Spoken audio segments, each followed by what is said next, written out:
देखिए, इस सवाल का जो उत्तर है, वो मैंने आपको कई बार दे चुका। सवाल ये नहीं है। ज्योतिष शास्त्र जो होता है या ज्योतिष विद्या होती है, अब कुछ लोग कहते हैं कि हम ज्योतिष में मानते हैं, कुछ लोग कहते हैं कि हम ज्योतिष में नहीं मानते। कुछ लोगों को लगता है कि हाँ, ये पूरी तरह विज्ञान है, सार्वभौमिक विज्ञान है। कुछ लोग कहते हैं नहीं, ये सिर्फ ब्लाइंड में खेला हुआ एक पाशा है। इसे सिर्फ खेला जाता है जुए की तरह, तुक्के की तरह। 10 लोगों को प्रेडिक्शन कर दो तो 5 लोगों की सही निकल जाएगी, 6 लोगों की सही निकल जाएगी। फिर कुछ लोग कहते हैं कि यदि इसमें इतना ही ताकत है, इतना ही बलशाली है, इतना ही सार्वभौमिक है, तो ये दुनिया की समस्याएं क्यों नहीं दूर कर देता? क्यों ऐसा नहीं होता है कि हमारा देश कैसे बढ़ेगा, शेयर मार्केट कैसे बढ़ेगा, जीडीपी कैसे बढ़ेगी, अर्थव्यवस्था कैसे बढ़ेगी? जहाँ बहुत बड़ी हत्याएं होने वाली है, या पहलगाम जैसी हत्या हो गई, या कश्मीर में कोई वारदात हो गई, या कौन सी सरकार जीतेगी, कौन सा क्रिकेट मैच वर्ल्ड कप जीतेगा, या भारत जो है, जब पूर्ण रूप से इतना ज्योतिष शास्त्रियों से भरा हुआ है, तो भी भारत अपना विकास क्यों नहीं कर पा रहा है? क्यों यहाँ गरीबी ज्यादा है, बेरोजगारी ज्यादा है, कुपोषण ज्यादा है, भ्रष्टाचार ज्यादा है, रिश्वतखोरी ज्यादा है, पॉल्यूशन ज्यादा है? क्यों है ऐसा? यहाँ पर तो एक से एक भविष्यवक्ता बैठे हुए हैं ना। और जब आप किसी को अपनी कुंडली दिखाते हो, तो वो आपके जो पास्ट के बारे में बताता है, बिल्कुल एक्यूरेट बता देता है। वो सारी चीजें लगभग 100 में से 99%, मैं 90 भी नहीं कहता, वो 99% आपको सही बता देता है कि आपकी जिंदगी में क्या क्या घटा था। कब आपकी शादी हो सकती थी, कब आपकी शादी नहीं हो सकती थी, कब आपको नौकरी लग सकती थी, आप बचपन में पैदा हुए थे तो कैसे थे, क्या हालात थे, किस स्थिति में थे, किस परिस्थिति में थे, आप अमीर हो, गरीब हो, आप पढ़े लिखे हो, गंवार हो, अनपढ़ हो, या आप क्या हो। ये सारी चीजें ज्योतिष आपको बता देता है, सारी संभावनाएं बता देता है। फिर भी हमारा देश गरीब है, फिर भी हम गरीब हैं, फिर भी लोगों के पास कोई उनकी समस्या का समाधान नहीं है, वास्तविक कोई समाधान नहीं। तो कुछ लोग कहते हैं कि नहीं, ज्योतिष शास्त्र सही है, बिल्कुल ठीक है, करना चाहिए, उपाय करना चाहिए, रेमेडीज करनी चाहिए, जेम स्टोन्स पहनना चाहिए, स्टोन्स, यंत्र तंत्र मंत्र, जितनी भी साधना है, ये सब करनी चाहिए। फिर दूसरी तरफ लोग कहते हैं कि नहीं, यदि अगर आप यही सब करोगे तो फिर कर्म कैसे करोगे, कैसे धन अर्जित करोगे? यदि हर कोई ज्योतिष विद्या के अनुसार सिर्फ हवन और पूजन और यज्ञ और उपाय और यही सब कर लो, तो फिर इससे तो फिर हम तो कारगिल की भी लड़ाई जीत जाएंगे, हम तो रशिया से भी आगे बढ़ जाएंगे, चाइना से आगे बढ़ जाएंगे, अमेरिका से आगे बढ़ जाएंगे, हम तो दुनिया की सार्वभौमिक शक्ति के रूप में उभर के आ जाएंगे। पर क्या ऐसा होता है? रिजल्ट की बात करो, जब हम रिजल्ट की तरफ देखते हैं, तो रिजल्ट हमको नहीं मिलता। यही चीज तो मैं आपसे कह रहा हूं ना, कि जब आप रिजल्ट की तरफ देखते हो तो आपको फिर रिजल्ट नहीं मिलता। और रिजल्ट क्यों नहीं मिल रहा है? क्योंकि कहीं ना कहीं किसी क्रियान्वयन में कहीं ना कहीं भूल है। ये ज्योतिष अपने आप में पूरा नहीं है, आधा है। वास्तविकता यही है। ये आपको संभावनाएं बता देगा, स्थिति भी बता देगा, जो हो गया है वो भी बता देगा, और जो होने की संभावना है वो भी बता देगा। अब अगर आकाश में बादल आ रहे हैं, काली घटा छा रही है, हवाएं चल रही हैं, पूरा आकाश में बादल काले, एकदम से घंघोर वर्षा की जैसे, जो ऋतु का टाइम हो गया, तो कोई भी देख के बोल देगा कि हाँ भाई, बहुत हद तक संभावना है कि बारिश होगी। अब वहां पे एक बात होती है, कई बार ऐसा देखा गया है कि आकाश में पूरे काले बादल हो जाते हैं, बारिश की हल्की सी बूंदाबांदी भी हो जाती है, हवाएं बहुत तेज चलती हैं, लेकिन अचानक बारिश नहीं होती। अचानक से आप देखते हैं कि धूप निकल आई। आपने बोला कि नहीं, अभी तो मैं घर से बाहर नहीं निकला था, मुझे लगा था यहाँ बहुत तेज बारिश होगी, बहुत धुआंधार बारिश होगी, मौसम विभाग ने भी कहा था यहाँ बारिश होगी, पर बारिश हुई नहीं। इसका कारण क्या है? संभावनाएं। ज्योतिष विद्या जो है वो संभावनाओं पे जीती। क्योंकि यदि वो संभावनाएं नहीं होंगी, इस बात को समझना, यदि संभावनाएं नहीं होंगी और तथ्य होगा, पूर्ण रूप से प्रूफ होगा, तो फिर तो भविष्य को बदलने का कोई सवाल ही पैदा नहीं। भविष्य को बदलने का फिर कोई सवाल पैदा नहीं हो सकता। फिर तो आप एक कठपुतली हो, जैसा आपको नचाया जाएगा आप नाचो, जैसा डमरू की तरह बजाया जाएगा बजो, फिर तो कुछ हो ही नहीं सकता। ये तो बिल्कुल ऐसा हो गया जैसे कि एक पिक्चर की सीडी बना दी, या आप कहीं पे आउटिंग पे गए, आपने कोई वीडियो बना ली, आपने पहाड़ की बना ली, समंदर की बना ली, नदी की बना ली, आपने हस्बैंड वाइफ की बना ली, या तो आपने देखा है ना कि शादी के पहले फोटोशूट वगैरह सब कराते हैं, या वीडियोस बनती है जिस दिन शादी वगैरह होती है। एक बार बन गई, उसकी सीडी बन गई, उसकी पेन ड्राइव बन गई, उसकी हार्ड डिस्क बन गई, अब सब कुछ बन गया, अब वो पैक है। अब वो पैक है। अब उसके 1 साल बाद, 10 साल बाद, 5 साल बाद, 6 साल बाद कोई ये बोलते कि नहीं, इस शादी को हटा दो, तो क्या वो मेमोरी से हट सकती है? क्या वो हार्ड डिस्क में अब उसमें कुछ चेंजेस किया जा सकता है? क्या उसको बदला जा सकता है उस हार्ड डिस्क को? अब वो तो एक बन चुकी है, वो पैक हो चुकी है, अब उसको कुछ चेंज नहीं किया जा सकता। जिस तरह से शादी हुई, जिस तरह से फेरे हुए, जिस तरह से मंत्र पढ़े गए, जिस तरह से लगन हुआ, जिस तरह से विदाई हुई, सब कुछ हो चुका है, पूर्ण रूप से हो चुका है। क्या अब उसमें बदलाहट हो सकती है? वो तो गया, वो तो हो गया, लेकिन वो पैक है। जब कोई चीज़ एक बार बन जाती है, जब एक बार उसका स्वरूप बन गया, वो पेन ड्राइव या हार्ड डिस्क में एक बार स्टोर हो गई, प्रॉपर्ली स्टोर हो गई, तो अब आपको क्या लगता है आप उसमें कुछ चेंजेस कर सकते हैं? आप पास्ट में भी चले जाओ, तो भी आप चेंजेस नहीं कर सकते। वो तो एक पूरा का पूरा एक पैकेज बन गया। 10 फरवरी को शादी थी, 11 फरवरी को विदाई हो गई, 10 और 11 फरवरी की जो भी सीडीज़ या फिर हार्ड डिस्क या जो भी मेमोरी कार्ड या जो भी वीडियो शूटिंग वगैरह हुई थी, जो भी फ़ोटोग्राफ़ीज़ हुई थी, तो हो गई। अब आप उसको 10 दिन बाद, 15 दिन बाद, इवन 20 दिन बाद, चाहे इवन 1 घंटे बाद, चाहे 1 साल बाद, आप सोचिए कि नहीं मैं उस पेन ड्राइव को ही बदल दूँ, उसमें जो शादियाँ हुई थी उसे बदल दूँ, आप नहीं बदल सकते। आप डिवोर्स ले सकते हो, सब कर सकते हो, पर उस समय जो रिकॉर्ड हो गया है, उसे आप बदल नहीं सकते। उसमें पास्ट, फ्यूचर सब कुछ बन चुका है। अब आपसे कोई कहे कि नहीं अब आप उसको ले जाके चेंज कर लो, तो आप नहीं कर सकते। पंडित कौन था, लोग कौन थे, क्या था, आज ज़माने कुछ दूसरी है, टाइम निकल गया, सब चीज़ें सब बदल चुका है। तो क्या एक चीज़ जब पूरी तरह पैक हो जाती है, तो क्या उस जगह से बदला जा सकता है? नहीं बदल सकते। जब एक फ़िल्म आप बनाते हो, तो पूरी फ़िल्म एक डायरेक्टर बना देता है। फिर फाइनलाइज़ करने के बाद जब तक उसको एडिटिंग करनी है, वो एडिटिंग कर लेता है। लेकिन जब फाइनलाइज़ उसको पूरी पिक्चर को बना लेता है, सर्टिफ़िकेट हासिल कर लेता है, वो फिर लॉन्च कर देता है। तो क्या उसके बाद उस फ़िल्म में कोई एडिटिंग की जा सकती है? आप बताओ? तो फिर तो ज़िंदगी ऐसी हो जाएगी ना कि जो इंसान आपका पास्ट बता रहा है, प्रेज़ेंट बता रहा है, तो फिर फ्यूचर भी जब वो बता रहा है, तो 100% सही है। फिर तो उसको बदला नहीं जा सकता। फिर तो जो चीज़ आ चुकी है, जो चीज़ बन चुकी है, फिर चाहे आप लाख उपाय कर लो, लाख कर्म कर लो, लाख दुनियादारी कर लो, सब कुछ कर लो। लेकिन यहाँ पे एक अपवाद है, जो मैं आपसे कहना चाहता हूँ और वो अपवाद ये है कि ये बात होती है संभावनाओं की। इस चीज़ को समझ लें। ये सिर्फ़ संभावनाओं की। अब जैसे कि मान लो आप किसी बस में बैठे, अब बस जो है, वो एक शहर से दूसरे शहर जा रही है। जैसे कि मान लीजिए आप दिल्ली की किसी बस में बैठे हो और दिल्ली से आप जा रहे हो चंडीगढ़। जब आप उस बस में बैठोगे, तो जब आपको कोई उस बस में बैठा हुआ देखेगा, तो वो आपसे क्या कहेगा? वो यही कहेगा ना, ये बंदा चंडीगढ़ जाएगा। या उस बस में जितने भी यात्री होंगे, तो आप उनसे क्या कहोगे? ये सारे के सारे यात्री लोग जो हैं, वो चंडीगढ़ पहुँचेंगे या वहीं जाएँगे। ये पूरी संभावना है। संभावना है कि नहीं? 99% मामलों में यही होगा कि वो जितने भी लोग बस में बैठे हैं, वो सारे के सारे चंडीगढ़ जाएँगे क्योंकि बस जो है दिल्ली से डायरेक्ट चंडीगढ़ जा रही है, बीच में कहीं नहीं रुकेगी। तो आप उसमें एक प्रेडिक्शन कर सकते हैं कि जिस इंसान का जैसा भाव शरीर है, उसकी मनःस्थिति है, याद रखना मैं फिर से कहता हूँ, भाव शरीर, अवचेतन मन, उसका अवचेतन मन क्योंकि अवचेतन मन पे ही तुम्हारे सारे ग्रह काम करते हैं। सारी ग्रहों की तरंगे, सारी ग्रहों की ऊर्जाएँ, सारे ग्रहों का स्वभाव। ग्रहों की जब मैं बात करता हूँ, तो उन तरंगों की बात करता हूँ, तरंगों का मतलब होता है स्वभाव, भावनाएँ। आप जो चीज़ विचार करते हैं, आप वो नहीं करते। आपके अंदर जो भावनाएँ आती है, उसी भावनाओं से आपके अंदर विचार पैदा होता है। आपके अंदर काम की भावना आएगी, सेक्स की भावना आएगी, तो आपके मनोमस्तिष्क में चलने लगेगा कैसे सेक्स को प्राप्त किया जाए। कैसे पत्नी मिलेगी, कैसे वो पराई स्त्री मिलेगी, कोठे वाली मिलेगी या गर्लफ्रेंड मिलेगी या बाहर कोई घूम रही। वो फिर आपका दिमाग आपको डिसाइड करके बताएगा, वो सब यहाँ-वहाँ ढूँढेगा कि कहाँ आपको उपलब्ध हो सकती है ताकि आपकी हवस पूरी हो सके। आपको भूख लगी है, तो वो भावनाएँ आपके पेट में जाएगी, आपके मूलाधार के अनन्मय कोश में जाएगी और वो अनन्मय कोश आपके मस्तिष्क को बताएगा। जब मस्तिष्क उसकी सूचना इकट्ठा करेगा और पूछेगा कि हाँ भाई, मुझे खाना कैसे खाना है? तो सारा खेल जो होता है आपके अवचेतन मन में होता है। अवचेतन मन क्या है? आपका परम भाव शरीर, सबसे बड़ा भाव शरीर और आपके सारे ग्रह उसी भाव शरीर में बैठे हैं। उसी भाव शरीर के माध्यम से उनकी तरंगों में काम करते हैं और जिसका जैसा भाव शरीर होगा, वैसा ही उसके ग्रह होंगे। ग्रह आपका कुछ नहीं बिगाड़ते, उनको कोई लेना-देना नहीं है आपसे। वो तो अपनी ऊर्जा निरंतर दे रहे हैं, सबको दे रहे हैं, बराबर से जैसे दे रहे हैं। जैसे सूर्य निकलता है, सूर्य सबको बराबर से रोशनी देता है। उसके लिए कोई फ़र्क नहीं है कि इसका सूर्य नीच का है तो मैं इसे दूँगा नहीं या इसका सूर्य उच्च का है तो मैं इसे ज़्यादा दूँगा, इससे फ़र्क नहीं पड़ता। फ़र्क इस बात से पड़ता है कि आप उन ऊर्जाओं को पूर्ण रूप से, सही रूप से ग्रहण कर पा रहे हो कि नहीं कर पा रहे हो।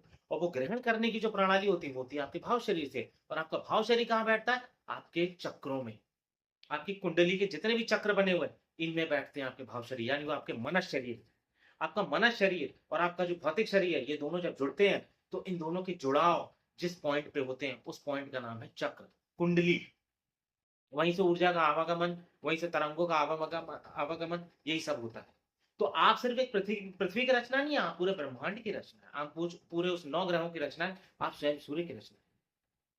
अब वो ग्रहों की सारी ऊर्जा तो आप पे पड़ रही है, लेकिन उसको लेने की जो क्षमता है वो आपके भाव शरीर, आपके मनस शरीर है। और यदि आपका मनस शरीर कमजोर है, आपका भाव शरीर कमजोर है, या आपका भाव शरीर गंदा है, खराब है, नीच है, या आपकी आदतें बेकार है, या तो आपने पुनर्जन्म से अपनी आदतें बेकार करके लाए हो, यदि आपकी कोई भी किसी तरह की भी आदत है या जो भी कुछ है, वो यदि बेकार है, तो वो उन ऊर्जाओं को, उन ग्रहों की तरंगों को लेने में डिस्टर्बेंस पैदा करेंगे। और जो जैसा आपका चरित्र खराब होगा, जिस हिस्से का चरित्र खराब होगा, अब चरित्र से मतलब हो सकता है बहुत क्रोधी हो, बहुत प्रेमी स्वभाव के हो, बहुत काम वासना वाले हो। देख लेना, हर इंसान में एक पर्टिकुलर रूप का एक स्वभाव मिलेगा। आप बहुत अहंकारी हो, घमंडी हो, आप बहुत गाली गलौज करते हो, शराब खाते हो, मांस पीते हो, शराब पीते हो, मांस खाते हो, तो आप उसको उस तरीके से समझ सकते हैं कि आपके अंदर कौन-कौन सी, और ये जो आदतें हैं, जो गलत आदतें जिसे हम कहते हैं, इन गलत आदतों का मतलब ये होता है कि आप प्राकृतिक रूप से नहीं चल रहे हो, आप अप्राकृतिक हो। और जितने आप अप्राकृतिक होगे, उतना आप खुद भी दुखी रहोगे और दूसरे को भी कष्ट दोगे, दूसरे को भी तकलीफ दोगे। इसीलिए मैं कहता हूँ ये ज्योतिष जो है अपने आप में अपूर्ण है, पूर्ण नहीं, ये पूर्णता को प्राप्त नहीं है, क्योंकि अगर ये पूर्णता को प्राप्त हो जाता, तो अखंड ब्रह्मांड के स्वामी ये तुम्हारे ज्योतिष शास्त्री ही होते। और पूरी रामायण में, पूरी गीता में, पूरे महावीर के जितने भी ग्रंथ हैं, या कबीर की वाणी हो, चाहे विवेकानंद हो, चाहे रामकृष्ण हो, या तुम्हारे कृष्ण द्वारा या कृष्ण भगवान जी द्वारा जो भी तुम्हारी गीता की रचना की गई, या जितने भी तुम्हारे पुराण है, शास्त्र है, उन सब में सिवाय ज्योतिष के कुछ नहीं होता। पूरी गीता में सिर्फ तुम्हें ज्योतिष विद्या ही सिखाई जाती है। तुम्हारे आज स्कूलों में भी विज्ञान की जगह ज्योतिष का ही विज्ञान सिखाया जाता है। ये एक समय ये पूर्ण रूप से आया था, लेकिन ये अधूरा रह गया। रावण ने भी पूरी विद्या लगा दी थी, उससे बड़ा तो शास्त्री नहीं हो सकता, उससे बड़ा कोई ज्योतिष गणितज्ञ नहीं हो सकता। उसने मेघनाथ को बचाने के लिए पूर्ण रूप से सारे ग्रहों को अपने कब्जे में कर लिया था, फिर भी अपने आचरण के कारण वो ग्रहों से हार गया, टूट गया, शनि ने उसे तोड़ दी। तो सवाल ये है, इस बात को समझो कि आपका भाव शरीर, यानी सबसे पहले आप समझ लो कि आपका जो भाव शरीर है, उसी पर सारे ग्रहों की ऊर्जा आती है। ग्रह अपनी तरफ से कोई कम ज्यादा ऊर्जा नहीं भेजते, वो पूर्ण रूप से पूरी ऊर्जा भेजते हैं। आपके अंदर जो आपका भाव शरीर है, यदि वो उसे ठीक से ग्रहण नहीं कर पा रहा है, तो फिर आपको उस ग्रह का नीच भी हो जाएगा, वक्री भी हो जाएगा। उसे आप चाहे साढ़े साती कह लो, उसे आप चाहे तो मार्कस का दोष कह लो, उसे आप चाहे जिस तरीके से भी आप कह लो कि आपका शनि खराब हो गया, मंगल खराब हो गया, बुध नीच का हो गया, या दो शत्रु बैठ गए, या कुछ भी है, ये सारी संभावनाएं वहीं से, आप ग्रहण नहीं कर पा रहे हो ठीक से, आप उसे ले नहीं पा रहे हो ठीक से। अब इसको थोड़ा-सा मैं फिर रेक्टिफ़ाई करके आपको समझाना चाहूँगा। आप इसको समझो, जैसे कि मान लो सरकार ने बहुत सारी योजनाएँ बनाई, ठीक? अब उसने प्रधानमंत्री आवास योजना भी बना दी, उसने फिर अलग से तुम्हें आयुष्मान कार्ड की योजना भी बना दी। उसने कई तरह की फैसिलिटी दे दी कि अगर आप उद्योग लगाते हो, यदि आपको लोन चाहिए, हर चीज़ की आपको फैसिलिटी बना दी। या ग्रामीण में या मनरेगा या अलग तरह की जितने तरह की रोज़गार की योजना बना दी, या जो भी चीज़ उसने बनाई। आपको उन योजनाओं के बारे में बिल्कुल नहीं पता, कोई एहसास नहीं है आपको, कुछ भी नहीं। तो क्या आप उसका फ़ायदा ले पाओगे? आप नहीं ले पाओगे। आप घर के अंदर बैठे हो, छुपे हो, अब बाहर सूर्य का प्रकाश आ रहा है, पूर्ण रूप से आ रहा है, आप ठंड में ठिठुर रहे हो, और बाहर पूरी तरह से सूर्य अपने उत्तप्त में दे रहा है, लेकिन आप कमरे में बैठे हो। आप ना अपनी खिड़की खोल रहे हो, ना दरवाज़े खोल रहे हो। ना आप खिड़की के बाहर जा रहे हो, ना दरवाजे के बाहर जा रहे हो, तो आपको क्या धूप मिलेगी? नहीं मिल सकती। बाहर भंडारा हो रहा है, तरह-तरह, अलग-अलग जगह भंडारा है, लेकिन आप अपने घर के अंदर ही चुपचाप बैठे हुए हैं, आप बाहर नहीं निकल रहे। आपको पता ही नहीं है कि बाहर खाना भी बँट रहा है, खाना मिल सकता है, खाने की पर्याप्तता है, सब कुछ है, लेकिन फिर भी आप घर से नहीं निकल रहे। आप आलसी भी हो सकते हो, आप कामचोर भी हो सकते हो, आप शराब पी के भी घर में पड़े रह सकते हो, आप पूरी तरह अंधाधुंध किसी भी अंधविश्वास में पड़े रह सकते हो, किसी भी अवस्था में पड़े रह सकते हो, लेकिन आप घर से बाहर नहीं निकल रहे। जब आप निकलोगे नहीं, तो आपको भंडारे दिखेंगे नहीं और आप खा नहीं पाओगे। ये होती है कर्म की विधान की श्रृंखला। तो आप इस बात को समझो कि मैं आपको क्या समझाना चाहता हूँ कि ऊर्जा, या ब्रह्मांड की समस्त ऊर्जा, या ग्रहों की सारी ऊर्जा, वो आपको बराबर रूप से मिलती है। उसमें कोई कम ज्यादा नहीं, किसी के साथ कोई भेदभाव नहीं। लेकिन आपका जो स्वयं का जो सूक्ष्म शरीर है, आपके जो स्वयं का अवचेतन मन है, और आपका अवचेतन मन बनता है आपकी आदतों से, आपका भाव शरीर बनता है आपकी आदतों से। और जैसी जैसी आपकी गलत आदतें होंगी जो प्रकृति से विपरीत होंगी, तो विपरीत आदतों के कारण आप उन ऊर्जाओं को पूर्ण रूप से ग्रहण नहीं कर पाओगे। और जब उनको पूर्ण रूप से ग्रहण नहीं कर पाओगे, तो उनकी शक्ति आपको नहीं मिलेगी, उनकी नेगेटिविटी आपको मिल जाएगी। इसी तरह से हम कहते हैं कि जो ग्रह आपका कमज़ोर होता है, ग्रह कमज़ोर होने का मतलब है कि उस ग्रह की पूर्ण रूप से शक्ति आपको नहीं मिल रही है। ग्रह गंदा होने का मतलब ये है कि उस ग्रह तो आपको पूरी शक्ति तो मिल रही है, लेकिन पूरी तरह से गंदा है। आपने देखा है जैसे पानी है, पानी पूरी तरह निर्छल रहता है, साफ रहता है, एकदम शुद्ध रहता है। लेकिन उस पानी में आप नीले नीले कलर का कोई रंग डाल दो, स्याही डाल दो, खून का रंग डाल दो, हरे रंग का कोई पत्ती-वत्ती डाल दो, कुछ भी डाल दो, तो क्या होगा? पानी का कलर चेंज हो जाएगा। गंदगी डाल दो, गंदा हो जाएगा। उसमें सुगंध डाल दो, सुगंधित हो जाएगा। ऐसे ही तुम्हारे भाव शरीर के, वो ब्रह्मांड की जितनी ऊर्जा है, ग्रहों की जितनी ऊर्जा है, वो पूरी तरह से बिल्कुल साफ-सुथरी आ रही है आपके पास।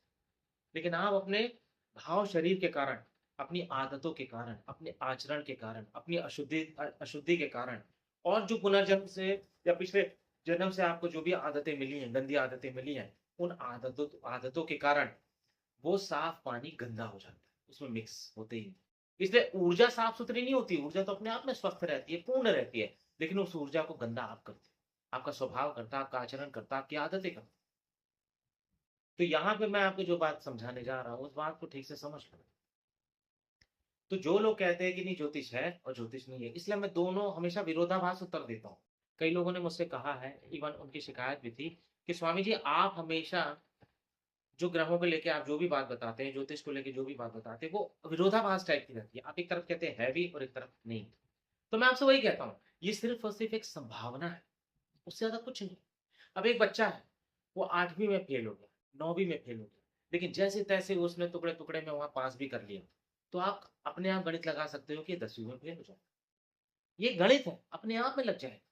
तो ऐसे ही जो आपका स्वभाव है, वही स्वभाव आपकी कुंडली में बैठा होता है, वही स्वभाव ज्योतिष शास्त्रियों को बताता है कि ये इंसान आगे की इसकी संभावना क्या है।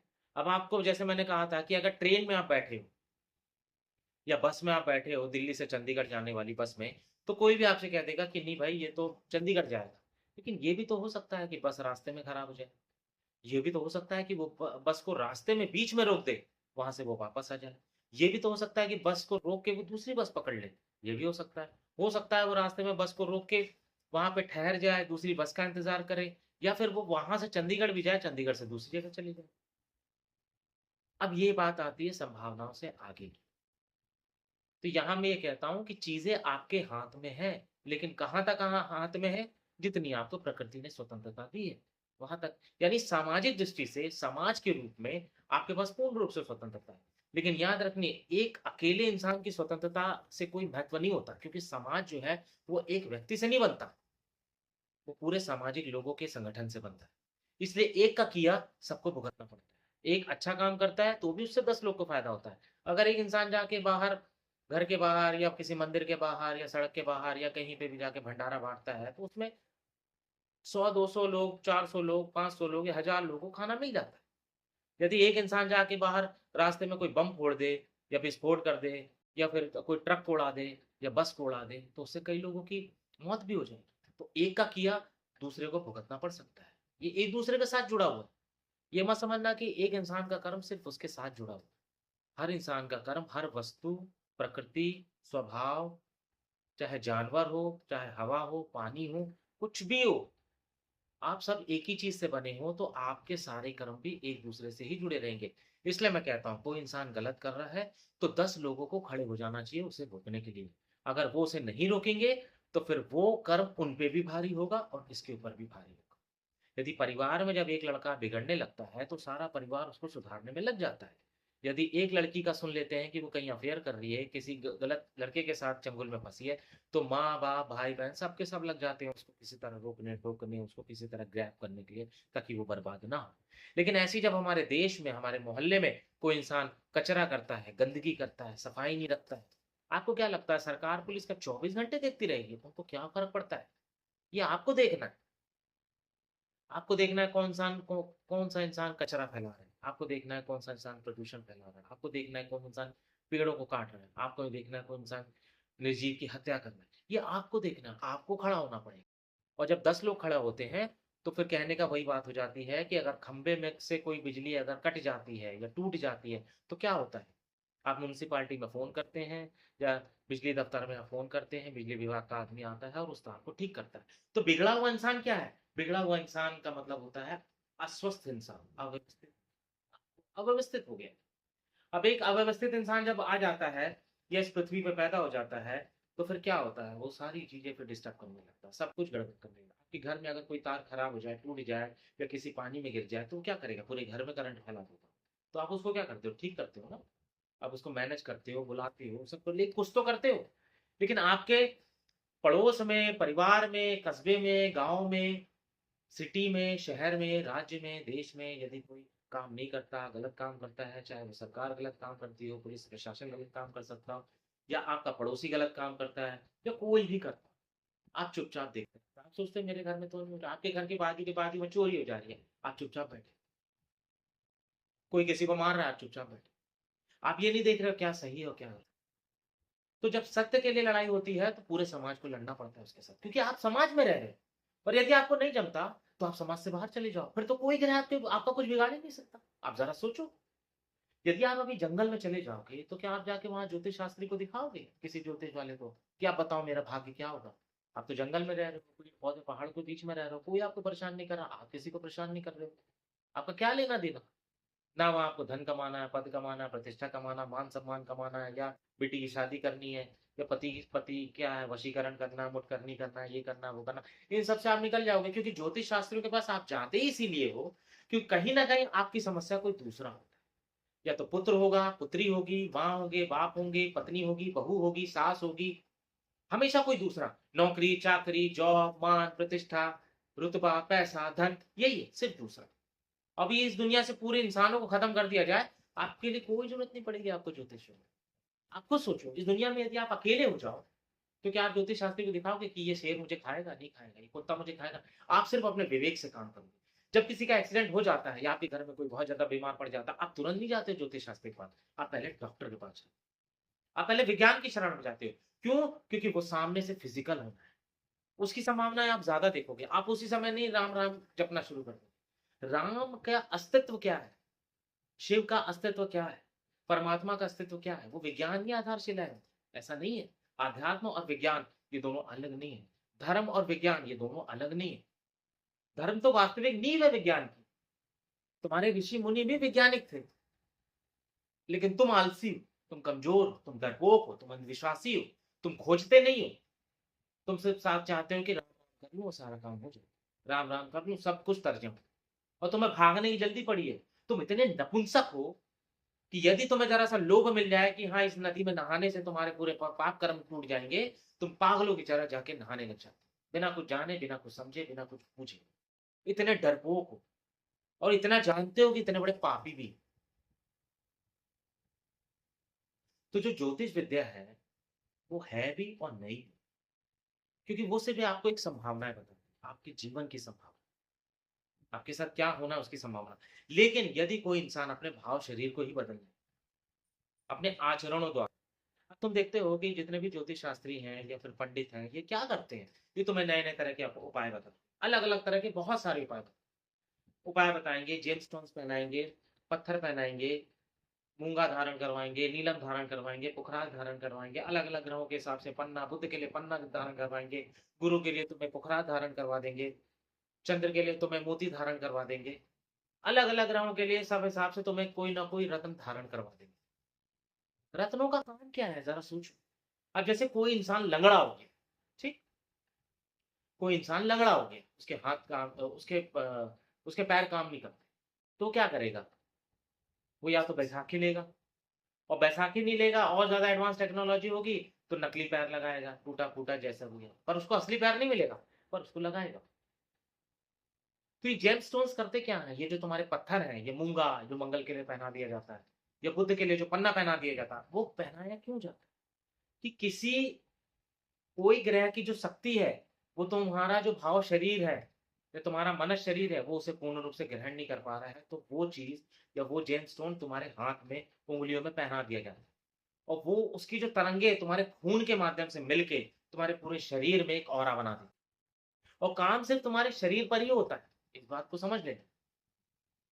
क्योंकि तुम्हारा शरीर और तुम्हारा मनस शरीर अलग नहीं है, एक ही है। तो उसकी जो तरंगे हैं, वो उसको थोड़ी बढ़ा देती है। अब तुम्हारा जो जो ग्रह टूटा है, बिखरा है, खराब है, कमज़ोर है या जिस ग्रह को बहुत शक्तिशाली बनाना है। अब जैसे एक इंसान है, एक इंसान क्या हो सकता है? कमज़ोर भी हो सकता है। आप समझ रहे हैं मेरी बात? ये जो ग्रह है, ये वास्तव में है क्या?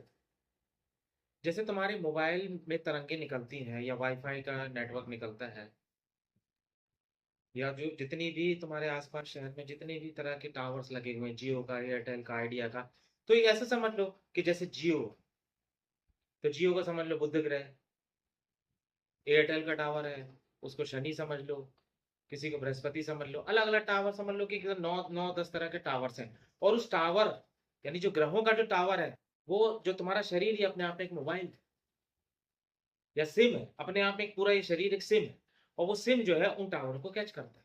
और तुमने देखा है सिम का नेटवर्क कहाँ कहाँ नहीं आता है? जब वो उस टावर की रेंज से दूर चला जाता है या हट जाता है या उस टावर के पकड़ में नहीं होता है, तो क्या होता है? सिग्नल वीक हो जाते हैं और जब सिग्नल वीक हो जाते हैं, तो तुम कहते हो नेटवर्क खराब है। टावर तो अपनी जगह रेंज सारी दे रहा है, ठीक दे रहा है, लेकिन अगर तुम किसी ऐसी गुफा में चले जाओ, किसी कोने में चले जाओ, मोबाइल को बंद कर दो या सिम तुम्हारी खराब हो जाए या कुछ भी ए टू जेड प्रॉब्लम हो जाए, तो तुम्हारे सिम में नेटवर्क कमज़ोर हो जाता है या बहुत कम आता है, किसी के में नहीं आता है। जिसके में नहीं आता समझ लो मर गया और जिसके में आ रहा है, तो किसी के में 1 का आ रहा है, 1 डंडा आ रहा है, 2 डंडा आ रहा है, किसी में आवाज़ कट-कट के आ रही है। यही हिसाब-किताब तुम्हारी ज़िंदगी का है, ग्रहों का है। तुम्हारा जो पूरा शरीर है, तुम्हारा जो एक मनुष्य शरीर है, ये अपने आप में एक सिम है और ये सिम जो है, ये पूर्ण रूप से कनेक्टेड उन 9 ग्रहों से है। तो उन ग्रहों की तरंगे तुम्हारी सिम पर पड़ती हैं। अब तुम्हारी सिम अगर उनको कैच नहीं कर पा रही है, कवर नहीं कर पा रही है, ठीक से ले नहीं पा रही है, तो प्रॉब्लम सिम में है। तुम्हारे यानी भाव शरीर में, तुम्हारे मनस शरीर में, तुम्हारा मनस शरीर उसे ले नहीं पा। तो जैसा कि मैं तुम्हें बता रहा था कि जो जेमस्टोन्स होते हैं, जो पत्थर होते हैं, तो अगर तुम्हारा शरीर का कोई हिस्सा खराब है, टूट गया है, हड्डी टूट गई है, तो तुम अलग से बैसाखी का इस्तेमाल करते हो।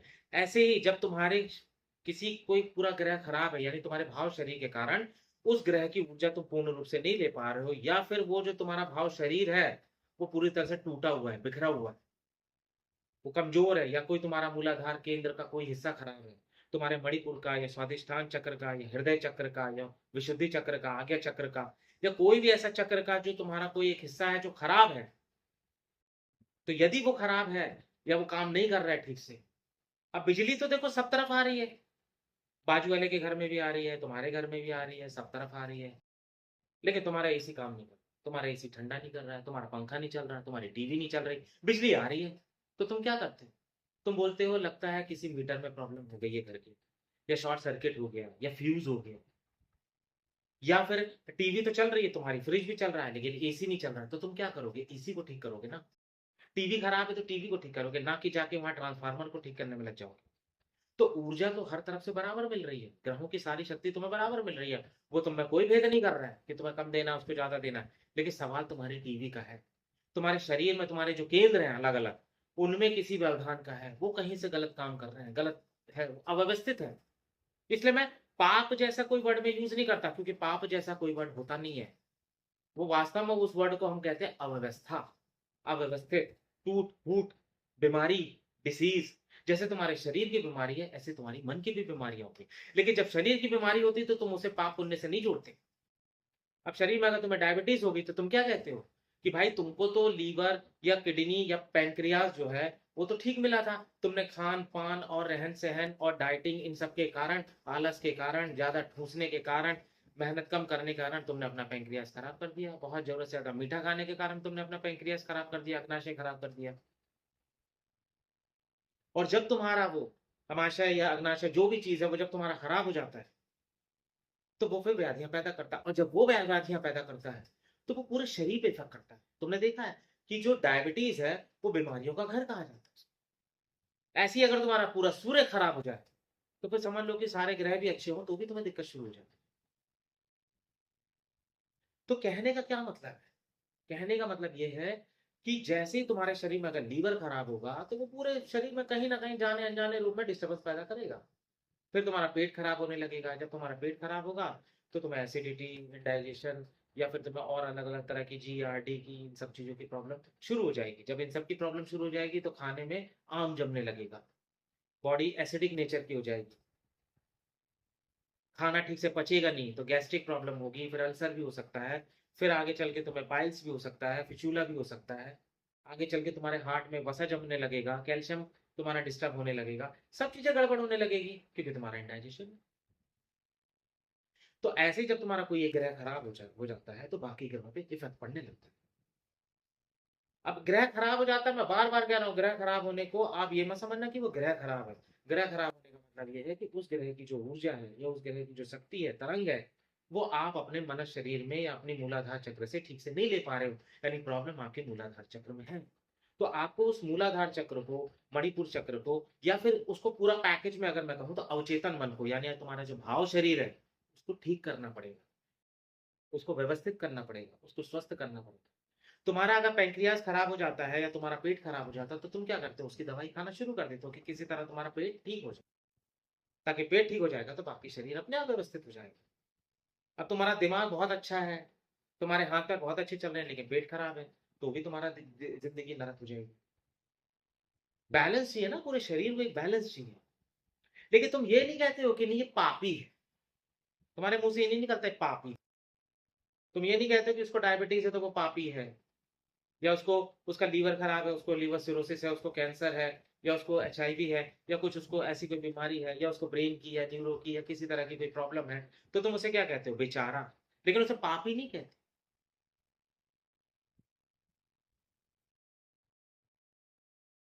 You don't consider as him as a Sinner.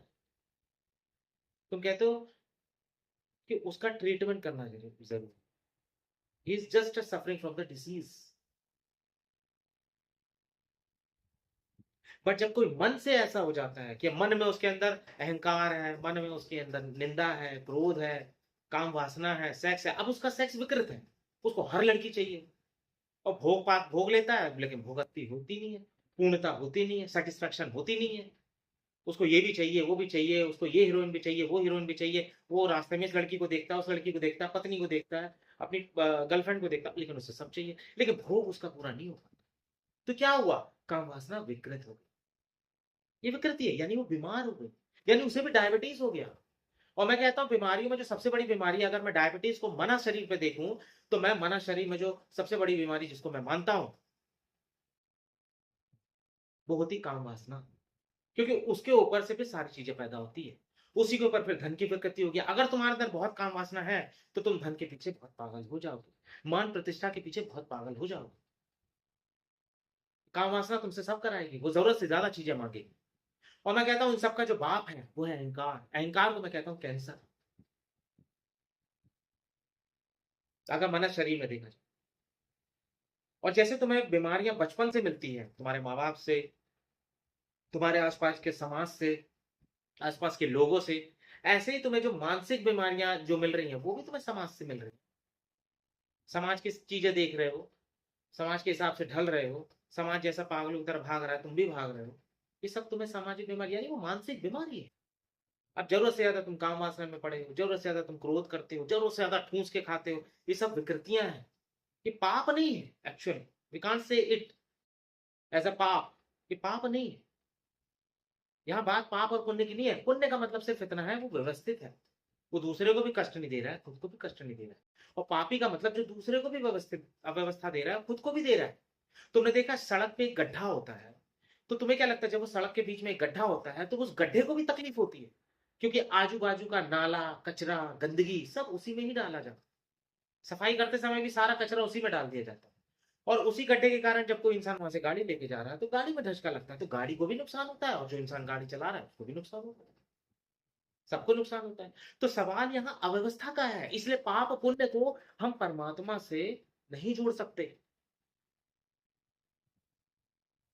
लेकिन अव्यवस्था जो है, जो परमात्मा ने जो चीज बनाई है, जो सृष्टि बनाई है, उसमें जब कोई चीज अप्राकृतिक हो जाता है, अव्यवस्थित हो जाती है, हम उसे पाप कहते हैं। और जबकि वास्तव में पाप का कोई स्वरूप नहीं होता, पाप जैसी वास्तव में कोई चीज होती ही नहीं है। ये तो तुम्हारे ब्राह्मणों ने, पंडितों ने, पुरोहितों ने ये तो फैला दिया तुम्हें डराने के लिए, कर्मों के माध्यम से।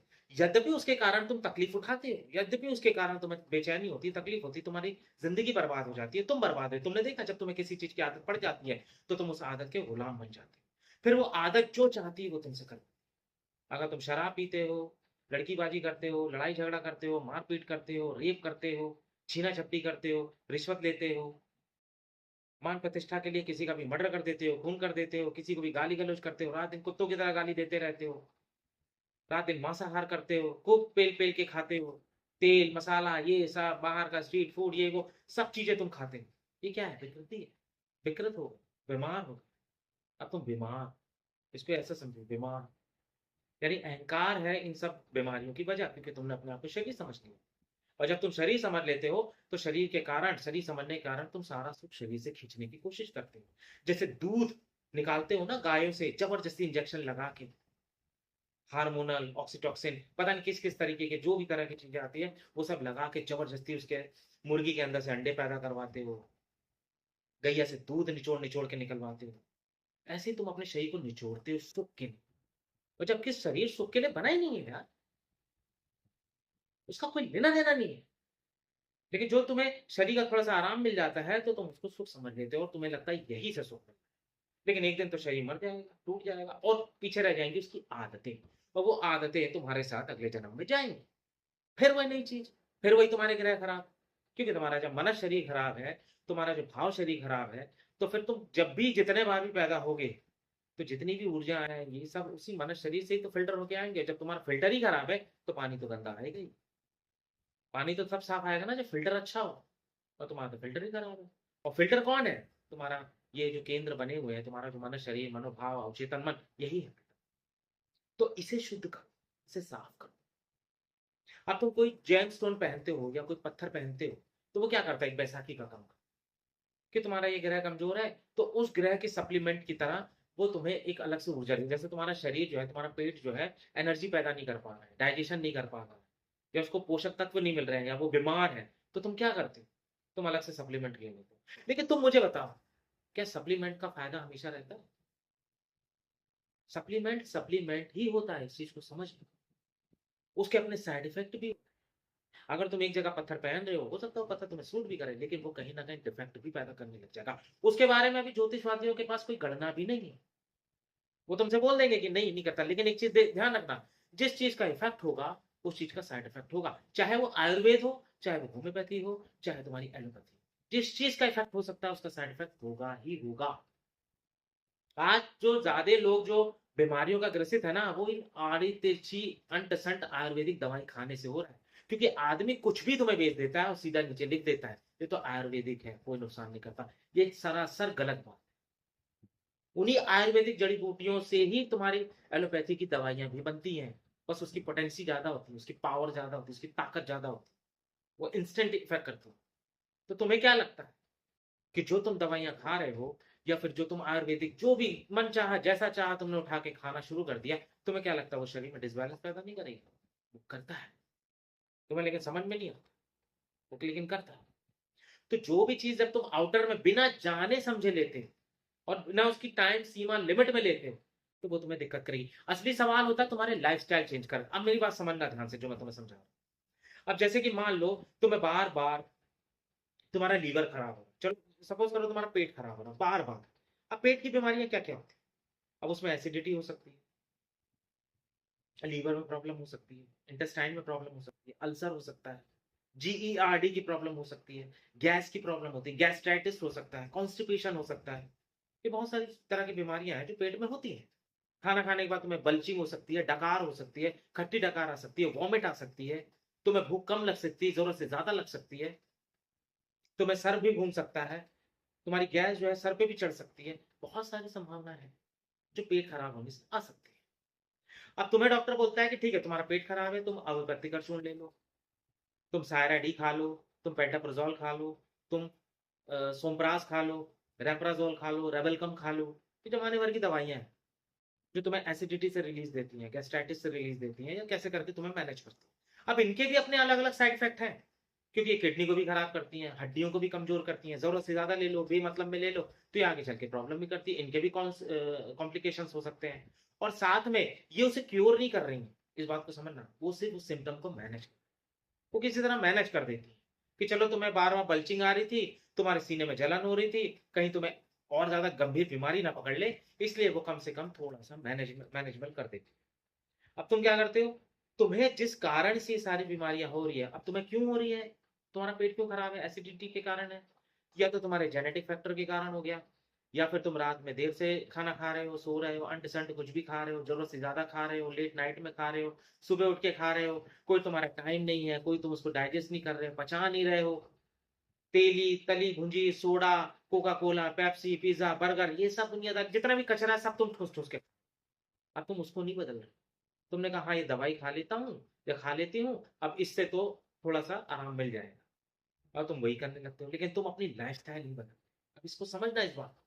और जब तुम अपनी लाइफस्टाइल नहीं बदलते हो, तो वो जो दवाइयां तुम खा रहे हो वो भी आज नहीं तो कल दूसरे इफेक्ट करने लगेंगे, और वो बीमारी को सिर्फ रिलीज कर रहे थे। 1 महीना तक खाओगे, अपना आदत नहीं बदलोगे, कुछ नहीं बदलोगे, तो वो बीमारी और बढ़ जाएगी, फिर जो दवाई खा रहे हो वो भी काम नहीं करेगी। फिर अभी यहाँ तो तुम्हें क्या किया था, ज्योतिष वाले ने तुम्हें जेमस्टोन पहनाया था, पत्थर पहना दिया था, कि चलो थोड़ा सा अपने अंदर सुधार करना, अभी मैं तुम्हें पन्ना पहना देता हूँ, ये पहना देता हूँ, इससे थोड़ी सी मजबूती मिलेगी तुम्हें। लेकिन तुमने अपने आचरण ठीक नहीं किए, तुमने अपना अवचेतन मन ठीक नहीं किया, अपने भाव शरीर को शुद्ध नहीं किया, तुम निर्विचार की अवस्था में नहीं गए, तुम्हारी जिस गलत आदतों के कारण वो ग्रह जो खराब हो रहा है बार बार, उसे तुमने ठीक नहीं किया, उसे कहीं से भी रिफॉर्म नहीं किया, तो फिर ये जो पत्थर है कुछ समय तक काम करेगा, फिर ये नहीं करेगा, और इसके जो साइड इफेक्ट होंगे वो तुम अलग बाद में झेलोगे। इसलिए यदि तुमने अपना लाइफस्टाइल ठीक नहीं किया, तो अभी जो तुम दवाई ले रहे हो, फिर वो भी एक समय आके काम करना बंद कर देगी। फिर तुम्हें डॉक्टर क्या बोलेगा कि अब तो तुम्हें ऑपरेशन कराना पड़ेगा, या ऐसा कराना पड़ेगा, वैसा कराना पड़ेगा, ये होगा, फलाना होगा, ढिमाका, वो जमाने भर की चीजें तुम्हें बताएगी कि अब तुम्हें ये करना पड़ेगा। तो जब ये तुम्हारे पत्थर काम नहीं करेंगे, तो पत्थर कोई और नुकसान कर देंगे या कुछ भी हो जाएगा, तब फिर तुम ज्योतिष शास्त्री बात तो फिर बोलेंगे अब तो भाई भगवान की शरण में जाओ, अब तो पूजा कराओ, अब तो भगवान का करो, इनका करो, शिव की आराधना करो, ये करो, वो करो, हवन कराओ, यज्ञ कराओ, ये सब कराओ। अब उसमें भी क्या है, उसमें भी ये है कि अगर भगवान का आशीर्वाद लग गया तो ठीक, नहीं लगा तो फिर राम नाम। लेकिन फिर भी तुम अपना आचरण ठीक नहीं करते, अगर भगवान ने उस समय तुम्हें ठीक भी कर दिया, तो भी तुम अपना आचरण ठीक नहीं करते। तुम्हारा अभी लीवर खराब था, तुम अस्पताल गए, अस्पताल में दवाई वाई ली, सब कुछ लिया, जैसे तैसे उसने फिटफाट करके भेज दिया वापस, तुम वापस से फिर आके खूब शराब पीने लगे। अब इस बार तो तुम्हें सिरोसिस पकड़ लिया, अब डॉक्टर भी हाथ खड़ा कर देगा, भाई अपनी वजह से इस बात को समझो बस। तो जो मेरा कहना है तुमसे ये है कि मैं तुमसे ये भी नहीं कह रहा कि ये सारी चीजें बेकार है, लेकिन एक चीज मैं तुमसे ये कह रहा हूँ, ये सिर्फ और सिर्फ तुम्हारे सिम्टम को दबाती है। ये जितने भी उपाय होते हैं ना, कौवे को रोटी खिला दो, गैया को रोटी खिला दो, हम्म, रात में सोते वक्त अपने आसपास सौंफ की पोटली रखो, राहु शांत हो जाएगा, किचन में बैठ के खाओ, ये करो वो करो, मछलियों को दाना दो, उसको पानी खिलाओ, कौवों को दो, ये दो, मतलब जितने भी तरह के तुम्हारे उपाय हैं, चाहे पीपल के, चाहे बरगद के, चाहे मंत्रों के, साधना के, चाहे दिया के, चाहे तेल जलाने के, जितने भी तरह के हैं, इनका कहीं ना कहीं तुम्हारे स्वभाव पे इफेक्ट पड़ता है। इस चीज को समझना, जब तुम इस तरह के कोई उपाय करते हो, या कोई भी उपाय तुम्हें बताया जाता है, तो उस चीज से जुड़ा हुआ जो तरंग है, वो तरंग जुड़ी होती है तुम्हारे ब्रह्मांड की समस्त ऊर्जाओं के साथ, और तुम्हारे भाव शरीर के साथ। और जब तुम उसके साथ वो चीज करते हो, जब तुम उसके साथ वो चीज करते हो, अब जैसे कि मान लो, मैं हमेशा हमेशा मुझे सबसे अच्छा एग्जांपल जो लगता है, वो लगता है राहु का, कि जिसका राहु खराब है, पूर्ण रूप से खराब है, या विकृत चल रहा है, या महादशा चल रही है, या चंद्र की अंतरदशा में चल रही है, तो उसको कहा जाता है कि भाई तुम एक काम, तुम जाओ किचन में बैठ के खाना खाओ, किचन में खाना खाओ। और राहु का क्या मतलब है, राहु का मतलब है यदि तुम कहीं पे भी गंदगी कर रहे हो, गलत आचरण कर रहे हो, गलत व्यवहार में हो, गलतियां कर रहे हो, गलत काम कर रहे हो, तो उसका मतलब ये है कि अगर तुम्हारा राहु खराब है, तो तुम्हारे ऊपर संकट थोड़ा ज्यादा तेजी से आ जाएगा। अब तुम कहते हो वहां पे नहीं, रमेश भी तो गलत काम करता है, उसको क्यों नहीं हो रहा है, तुम अपने से कंपेयर करने लग जाते हो। और वो पंडित बोलता है कि नहीं, रमेश का जो राहु है वो इतना खराब नहीं है जितना तुम्हारा डैमेज, वो संभाल लेगा, तुम्हारे पास तो पैर ही नहीं है, तुम्हारे तो पैर ही टूटे हुए हैं, तुम दौड़ ना पाओगे पुलिस पकड़ेगी तो। लेकिन अभी रमेश के पास पैर थोड़े मजबूत हैं, यद्यपि वो भी भागेगा, पुलिस उसके भी पीछे पड़ेगी, और आज नहीं तो कल वो आदत नहीं सुधारेगा, तो उसके भी पैर टूट जाएंगे। लेकिन तुम्हारे तो पैर ही नहीं है बेटा, तुम तो बैसाखी पे हो। इसलिए तुम थोड़ा ज्यादा ध्यान रखना, तुम ज्यादा सतर्क रहना। राहु की महादशा चल रही है, चोरी, लूट, डकैती, रेप, अत्याचार, व्यभिचार थोड़ा सा कम रखना, या ध्यान से रखना, या मत करना। तो फिर वो बोलता है कि भाई ठीक है मैं कम करूँगा, तो फिर उसको साथ में उपाय दिया जाता है कि थोड़ा-सा उपाय कर लेना, इन तरंगों के साथ जुड़ लेना, अपनी थोड़ी आचार व्यवहार थोड़ा ठीक कर लेना। रात में अगर सोना तो थोड़े से सौंफ की पोटली अपने आजू-बाजू रख लेना, उसकी तरंगे तुम्हारे भाव शरीर को थोड़ी-सी शुद्ध करेंगी। उस आसमान से निकलती हुई तरंग को और शुद्ध करेंगी, वो तुम पे पड़ेंगी। तो वो किसी तरह से क्या कर रहा है, तुम्हारे स्वभाव को ही ठीक करने की कोशिश कर रहा है, तुम्हारी परिस्थितियों को नहीं बदल रहा है। कोई भी ज्योतिषाचार्य किसी की परिस्थितियों को नहीं बदल सकता, क्योंकि अगर वो परिस्थिति बदल देता तो फिर वो ज्योतिषाचार्य नहीं भगवान ही होता। वो सिर्फ तुम्हारे भाव शरीर को बदलने में तुम्हारी मदद कर सकता है, वो भी तुम्हारे ही द्वारा। लेकिन मुझे आज तक ये बात समझ में नहीं आती कि तुम्हारे लिए कोई दूसरा पूजा करता है। तुम्हारी माँ पूजा करे समझ में आ सकता है, तुम्हारी बहन पूजा करे आ सकता है, लेकिन कोई पंडित तुम्हारे यहाँ पे पूजा कर रहा है ये मुझे समझ में नहीं आता। और वास्तव में तो देखा जाए कि अगर माँ भी कर रही है तो भी उसका कोई औचित्य उतना नहीं बन पाएगा, क्योंकि तुम्हारी प्रॉब्लम है ना। अब तुम्हें प्रेम करना है और तुम किसी और को बोलो जाओ तुम उस स्त्री के साथ संभोग कर लो, मजा मैं ले लूंगा, नहीं हो सकता। तुम्हें भूख लगी है, खाना तुम्हें ही खाना पड़ेगा। कोई दूसरा तुम्हारे एवज में खाना खाएगा तो तुम्हारा पेट नहीं भरेगा। तो वो उपाय भी वास्तव में तुम्हें ही करने होते हैं, ताकि तुम्हारा आचरण बदले, तुम्हारा स्वभाव, तुम्हारा स्वरूप व्यक्तित्व खिल जाए। लेकिन फिर यदि पंडित या ज्योतिष शास्त्र देखता है कि ये इंसान ज्यादा परेशान हो रहा उस इंसान से, तो वो सोचता है कि इसके अंदर का मोह माया ही खत्म कर देगा। अब एक माँ है, वो पूरा परेशान है अपने बच्चे को लेकर, तो पंडित वाले बोलेगा ठीक है अपने बच्चे को बोला ऐसा ऐसा ऐसा करे, लेकिन बोलेगी नहीं मेरा बेटा तो सुनता ही नहीं है, मेरे बेटे को कोई मतलब नहीं है, मेरा बेटा तो पूरी तरह से बहू के लिए पागल है, शराब के लिए पागल है, या इन सब चीजों के लिए पागल है, उसको तो कोई मतलब नहीं है। तो फिर वो क्या करेगा, वो सोचेगा किसी तरह से माता जी का जो बहुत ज्यादा मोह लग गया है इसको दूर करना। फिर वो उसके लिए उनकी तरंगों को अव्यवस्थित करता है, या जैसे भी करता है, या मैनेज करता है, जो भी चीज करे। लेकिन बात तो फिर वही आ जाती है ना कि बदलना तो तुम्हारे स्वभाव को है। और मैं कहता हूं कि तुम्हारा स्वभाव तुमसे ज्यादा कोई नहीं बदल सकता, क्योंकि जितने भी उपाय वगैरह तुम करोगे इसमें 100 में से सिर्फ 10% काम करते हैं, क्योंकि उसमें भी तुम्हारा भाव शरीर चाहिए उसको करने में। अब तुम्हारा भाव ही शरीर नहीं है वैसा करने में, तो तुम कहां से करोगे। उसके लिए भी पूरा समर्पण चाहिए, पूरी शक्ति चाहिए, पूरी आदत चाहिए, पूरी निष्ठा चाहिए, और वो जीवन पर्यंत चाहिए। कुछ लोग कहते हैं 1 महीना कर लो, 2 महीना कर लो, क्यों बोलते हैं, क्योंकि उन्हें पता है कि तुम्हारे 1 साल तक तो तुम्हारे पैर खराब रहेंगे, 1 साल बाद तुम्हारा पैर ठीक हो जाएगा। यानी अभी जो तुम्हारे राहु खराब है वो 2 साल के लिए खराब है, तो 2 साल तक तुम इतने कमजोर में रहोगे, उसके बाद राहु तुम्हारा प्रबल हो जाएगा, या तुम्हारी ऊर्जा ठीक हो जाएगी, या तुम्हारा अवचेतन मन कहीं ना कहीं से शुद्ध हो जाएगा। लेकिन मैं तुमसे कहता हूँ होता नहीं है ऐसा। अगर तुमने अपना आचरण नहीं बदला, अब तुम्हारी आसपास की परिस्थितियों के कारण हो सकता है तुम्हारा आचरण बदल जाए। अब राहु की अंतर्दशा में हो, तुमने कोई चोरी की, तुम पकड़े गए, पुलिस ने जेल में उठा के डाल दिया, अब तुम वहां थोड़ा सुधर गए, अब तुम नहीं करोगे काम, हो गया, राहु ने अपना काम करके चला गया। इसलिए तो वो कर्मों पे ज्यादा बैठते हैं ना चीजें, इसलिए तुम्हारे कर्म प्रधान को ज्यादा बोला जाता है। क्योंकि जितना भी भाव शरीर जो तुम्हारा बनता है ये बनता है कर्मों से, तुम्हारे कर्म से। क्योंकि जो काम तुम करते हो उस काम को करते समय, उस समय जो उस काम को करते समय जो तुम्हारी भाव दशा है, जो तुम्हारा भाव है, जो तुम्हारी फीलिंग है, किसी को मार रहे हो तो बहुत गुस्से में, बहुत चिढ़ में, बहुत वैमनस में, बहुत आपाधापी में उसको मार रहे हो, किसी पे क्रोध कर रहे हो, किसी पे गुस्सा कर रहे हो, गाली दे रहे हो, गलौज दे रहे हो, लड़ाई कर रहे हो, झगड़ा कर रहे हो, तो अपने आप को भी तो पहले गंदा कर रहे हो, अपनी भावनाओं को भी तो गंदा कर रहे हो, रात दिन गंदी गंदी सोच कर रहे हो, गंदे उच्चारण कर रहे हो, गंदी थॉट लगा रहे हो, नेगेटिव लगा रहे हो, बेकार चीजें कर रहे हो, रिश्वतखोरी कर रहे हो। तो ये तुम अपने आप को अंदर से गंदा करो, और जब तुम अपने आप को अंदर कर से गंदा करते हो तो उसी से तुम्हारा भाव शरीर निर्मित होता है। और ये ध्यान रखना ये अवचेतन होता रहता है। आज एक इंसान एक को मारेगा तब उसका भाव शरीर उसको बहुत रुलाएगा, उसको तकलीफ होगी कि मैंने इसे क्यों मारा। फिर अगले दिन फिर एक को मारेगा, फिर 4 को मारेगा, 10 को मारेगा, ऐसे मारेगा, मारते जाएगा मारते जाएगा। फिर एक दिन उसे महसूस भी नहीं होगा, लेकिन वो सारी चीजें उसके अवचेतन मन में जाने लगी, और वही उसके पुनर्जन्म में उसके नए ग्रहों को निर्मित करेगा। तो सवाल यही चीज का है कि तुम्हारा अवचेतन मन शुद्ध है या नहीं है, काम उस पर तुम्हें करना है। तुम कुछ मत करो, मैं तुमसे कहता हूं सबसे शुद्ध और सरल, तुम्हें अगर सारे ग्रह ठीक करने हैं ना अपने, तो अपने अवचेतन मन को ठीक कर लो। और अवचेतन मन ठीक होता है सत्य से, सफाई से। मैं कहता हूं प्राकृतिक हो जाओ बस, कुछ मत करो, प्राकृतिक हो जाओ। संभोग करो प्राकृतिक रूप से करो, प्रेम करो प्राकृतिक रूप से करो, शादी करो प्राकृतिक रूप से करो, क्रोध करो प्राकृतिक रूप से करो। जो चीजें प्राकृतिक हैं, जो स्वभाव में है, जो नॉर्मल है, बस उतने दायरे में करो, ना कम में करो ना ज्यादा।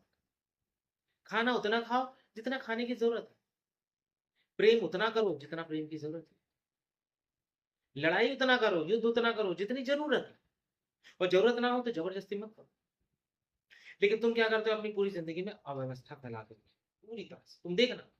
तुम बिस्तर पे खाना खाते हो, तुमने देखा है, तुम बिस्तर पे ही खाना खाते हो, उसी बिस्तर पे संभोग भी करते हो, उसी बिस्तर के ऊपर तुमने भगवान भी रखे हुए हैं, दीवार के ऊपर कहीं पे यहाँ वहां सब तरह से। तुमने देखा है कभी अपनी घर की व्यवस्थाएं, अपनी जिंदगी की व्यवस्थाएं, हर चीज कैसे रखी है तुमने? तुम बाहर घूमते रहते हो, वही गंदी चप्पल जूते पहन के तुम घर के अंदर भी घुस आते हो। तुमने देखा है कभी? कभी गौर किया है? तुम्हें खाने की अपनी एक अलग जगह, हो सकता है किसी के पास एक कमरा हो रहने के लिए, एक ही कमरा, तो वो कहेगा मैं कैसे मैनेज करूंगा, क्योंकि मेरे पास तो 10 कमरे नहीं है, मैं तो अलग मंदिर नहीं बना सकता। लेकिन वो फिर भी वहां पे इतनी सफाई की व्यवस्था कर सकता है कि अगर वो मंदिर भी रखता है तो मंदिर को एक पट बना के छोटा सा उसको ढांप के रख सकता, उसको ओढ़ा के रख सकता। मंदिर बनाए हो तो रोज दिया बत्ती भी करो, फिर अगर रखे हो तो दिया बत्ती भी करो। फिर तुम अगर मंदिर रखे हो तो वहीं तुम गाली गलौज भी कर रहे हो, उसी घर में शराब भी पी रहे हो, मांसाहार भी कर रहे हो, लड़ाई झगड़ा भी कर रहे हो, मारपीट भी कर रहे हो, गाली गलौज भी कर रहे हो। उस घर में शांति नहीं हो सकती भाई। पैसा हो सकता है उस घर में, पैसा बहुत होगा, मैं कह रहा हूँ। अहंकार, पैसा तो अहंकार से आता है, तुम्हारे अच्छे बुरे कर्म से नहीं आता। पैसे के लिए तुम्हें अहंकार चाहिए, अत्यधिक अहंकार चाहिए, तो पैसा आ जाए। वासना चाहिए, काम वासना चाहिए, एकदम जहर बिल्कुल सोच चाहिए, तब पैसा आ जाए। पैसा तो ऐसे ही आता है, बिना बेईमानी के तो पैसा आता ही नहीं है भाई। दान का पैसा छोड़ के सारे पैसे बेईमानी से ही आते, चाहे कपड़े के धंधे से निकालो, चाहे गाड़ी बना के निकालो, चाहे ज्वेलरी का काम करो, सोने का काम करो, सुनारी का काम करो, धंधा लगाओ, ठेकेदारी करो, चाहे किसी फैक्ट्री में काम करो, जॉब करो, कुछ भी करो, बेईमानी के बगैर पैसा नहीं आता। पैसे के लिए, क्योंकि आप किसी से कोशिश तो यही करोगे ना, आप 5 रुपए की शर्ट कम से कम 100 रुपए में ही तो बेचने की कोशिश करोगे। 100 में नहीं बेचोगे तो फिर 50 में बेचोगे, 20 में बेचोगे। यद्यपि उस 5 रुपए की शर्ट में आपको 8 रुपए लेना है, लेकिन आप 8 रुपए नहीं लेते। आप हमेशा ग्राहक को देखते हो, कौन मुझे ज्यादा प्रॉफिट दे सकता है। तो ये छोड़ दो, अगर तुम ये सोचते हो कि नहीं हम तो ईमानदारी से अपना कर्म करके पैसा कमा रहे हैं, तो ये तुम्हारी सरासर बेवकूफी है। इस बात को समझ लो। तो मैं तुमसे कह रहा था कि अव्यवस्थित जीवन मत जियो, प्राकृतिक जियो। तुम्हारे पास नए कपड़े नहीं है, लेकिन फटे कपड़े मत, फटे जूते मत। बात को समझ रहे हो? अव्यवस्थित तरीके से मत रहो। तुम घर में रहते हो, घर में तुम लड़ाई झगड़ा मार पीट, उसी वहीं पे तुम्हारा मंदिर भी है, वहीं पे तुम्हारा पखाना भी है। अब तुम नहाने भी जाते हो तो भी तुम्हारा बाथरूम गंदा होता है। तुम हगने मूतने भी जाते हो तो पानी नहीं डालते हो, हाथ नहीं धोते हो, पैर नहीं धोते हो। तुम बाहर से कहीं से सफर से आते हो, तो तुमने देखा जो तुम्हारा लगेज होता है, वो लगेज तुम क्या करते हो, ट्रेन के नीचे भी रखते हो, ट्रेन का जो सीट होती है उसके नीचे भी रख देते हो, साइड में भी रख देते हो, सीट पे भी रख देते हो। उसी पे तुम लेटते हो, उठते हो, वही तुम्हारे कपड़ों में सारी गंदगी लगती है। वहीं पे लोग जूता चप्पल पहन पहन के घूम रहे हैं, उसी पे तुम्हारा लगेज रखा हुआ है। और तुम उसी लगेज को घर पे लाते हो, और घर पे लाने के बाद बिस्तर पे रखते हो, कभी अपनी अलमारी के ऊपर रख देते हो। लेकिन वो लगेज पूरी तरह गंदा होता है, क्योंकि उसमें दुनिया भर के लोग जितने जूते चप्पल पहन के घूम मूत दुनिया गंदगी जितनी भी चलते रहते, वही तुम कपड़े भी पहने रहते हो। और तुमने देखा तुम बाहर जाते हो, बाहर से जो कपड़े पहन के आते हो, बाहर तुम किसी बस में ट्रैवल कर रहे थे, किसी लोकल गाड़ी में ट्रैवल कर रहे थे, इधर उधर गंदगी में सब जगह तुमने बैठ बैठ के ट्रैवल किया है, धूल धड़ैया सब लगी, और वही कपड़े पहन के आते हो और सीधा जाके बिस्तर पे बैठ जाते, रजाई ओढ़ लेते। ये सब क्या है? यही तो तुम्हारी ग्रह खराब, यही तो तुम्हारे अवचेतन मन को खराब करते, तुम्हारी तरंगों को खराब करते। और यही चीजें ज्योतिष शास्त्री तुम्हारा ठीक करने की कोशिश करते, वो बोलते भाई इनको ठीक करो। अब वो तुम्हें स्पेशली कौवा हुआ दुनियादारी ये सब चीजों से व्यवस्थित बनाते, कोई गलत बात है। अब जब तुम किसी गाय को खिलाते हो और उसको सहलाते हो, उसको प्रेम देते हो, तो तुम्हारे अंदर भी प्रेम पैदा होता है, तुम्हारी भी मनोदशा एकदम निर्छल हो जाती है। तुमने देखा जब एक तुम कितने भी क्रोधी गुस्से कैसे भी घटिया इंसान हो, एक बच्चा आ जाता है तो कैसे तुम्हारा भाव शरीर एकदम से रिलैक्स हो जाता है। वो बच्चे को देख के तुम चुचू चुचू करके खिलाना शुरू कर दे, कुत्ते का पिल्ला दिख जाता है, मिट्टू दिख जाता, तोता दिख जाता, चिड़ैया दिख जाती है, तुम्हारे अंदर भाव दशा देखना कैसे बदल जाती है तुरंत। अभी तक तुम क्रोधी थे, बहुत चिड़चिड़े थे, एकदम तुम्हारा दिमाग पूरी तरह खराब था, एक बच्चा आके तुम्हारे पर लग गया, तुम्हारा बेटा आके तुम पे लग गया, तुम्हारी बेटी लग गई, वो पा कर रही है, और तुम एकदम से थोड़ी देर के लिए सारे तनाव भूल गए। या तुम्हारी प्रेमिका का फोन आ गया है, तो तुमने देखा भाव कैसे बदल जाते हैं। वहीं तुम्हारी पत्नी का फोन आ जाए, तुम्हारा भाव बदल जाएगा, उग्र रूप में आ जाओगे, चिल्लाने लगोगे, चिड़चिड़ाने लगोगे, क्यों करी इसने फोन। तुमने देखा है इंसान के व्यक्तित्व से, इंसानों से, अब तुम किसी जानवर, अब तुम छिपकली को देखते हो तो तुम्हें अजीब सा लगता है, कुछ लोगों को अजीब सा गंदा लगता है, कॉकरोच को देख लेते हो तो भाव शरीर एकदम से गंदा हो जाता है। और वहीं तुम किसी अच्छी चीज को देख लो, किसी अच्छे पशु को देख लो, पक्षी को, गाय को देखते हो तो एक अंदर से एक शांति पैदा होती है, और भेड़िए को देख लोगे तो कैसा फील हो। थोड़ा समझने की कोशिश करो। तो ये सब चीजें तुम्हारे भाव शरीर को ही बदलना है, तुम्हारे अवचेतन मन को बदलना है। और अवचेतन मन को तुम अपने आचरणों, अपने कर्मों से बदल सकते हो, या फिर ध्यान से बदल। अगर तुमसे कर्म नहीं होते, नहीं होता तुमसे सफाई, नहीं होता तुम्हारे घर गिरते, कुछ भी नहीं होता, तो मैं कहता हूं ठीक है, निर्विचार होने की अवस्था को पाने लो, ध्यान की अवस्था में जाने की कोशिश करो, ताकि तुम्हें शरीर के जोड़ से ही हट जाओ, खेल ही खत्म हो जाए। क्योंकि शरीर तो आज है तो कल तो चला जाएगा, लेकिन तुम जो हो वो तो रहोगे ना, फिर वापस से नया शरीर लेके आओगे। इससे अच्छा शरीर से दूरी बनाओ। वो सबसे बेस्ट ऑफ द बेस्ट तरीका है कि निर्विचार हो जाओ, ध्यान की अवस्था में हो जाओ, ध्यानी हो जाओ, पूर्ण रूप से ध्यानी हो जाओ, अपने विचारों को पूर्ण रूप से सुनो। इतना तो कर ही सकते हो अगर तुम बाकी चीजें नहीं कर सकते। और यदि तुम ये भी नहीं कर रहे हो तो मैं तुमसे वही कह रहा हूं, अपने आचरणों को ठीक रखो। गाली गलौज, गंदगी, चिल्लाना, अंदर ही अंदर क्रोध में रहना, ईर्ष्या करना, दूसरों से जलन भाव रखना, इधर की उधर करना, ये सब छोड़ दो। क्यों मना किया गया ये सब ना करने से? हमारे शास्त्रों में, ग्रंथों में, पुराणों में, या हमारी गीता में, या फिर जिन चीजों में कहा गया कि निंदा मत करो, निंदा का रस मत लो, ये मत लो, असत्य मत बोलो, इसका कारण क्या था? क्योंकि ये तुम इससे अपना कर्म बनाते हो, वो कर्म तुम्हारे भाव शरीर में जाता है, तुम्हारा भाव शरीर गंदा हो जाता है, टूट जाता है, बिखर जाता है। उसी से जो वो बाहर की किरणें आ रही हैं, जो ग्रहों की ऊर्जा आ रही है, वो डिस्टर्ब हो जाती है, वो गंदी हो जाती है, वो खराब हो जाती है। क्योंकि वही किरणें तुम्हारे अवचेतन मन में, तुम्हारे केंद्रों में, तुम्हारे कुंडली के केंद्र में जाती है, वहीं से मटमैली हो जाती है, फिर वही तुम्हारे विचारों में आती है, तुम्हारे शरीर में व्याधियां पैदा करती हैं, और तुम्हारी जिंदगी आसपास की परिस्थितियों में सब जगह दिक्कतें पैदा कर देती है।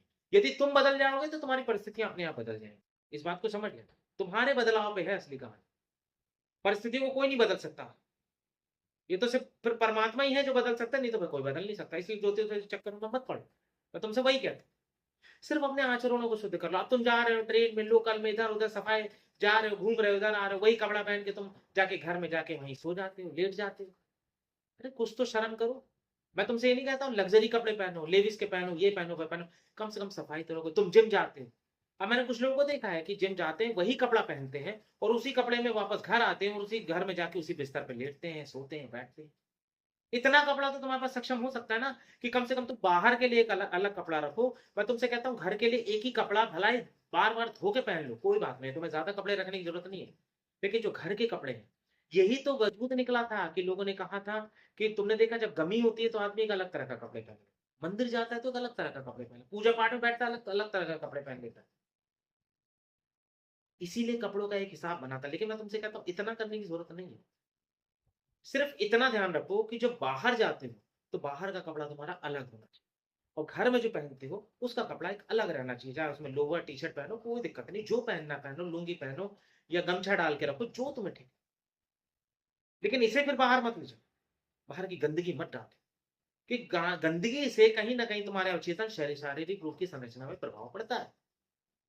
अब तुमने मंदिर बनाया है, अब जो लोग सक्षम है वो लोग खुले खुले मंदिर बना देते हैं, उसी में जाके वहीं पे गंदगी भी सारी चल रही है, लड़ाई झगड़ा भी चल रहा है, खा भी रहो। तो कम से कम अगर तुम एक कमरे में रह रहे हो तो उसका एक पट बना दो, तो बंद करो।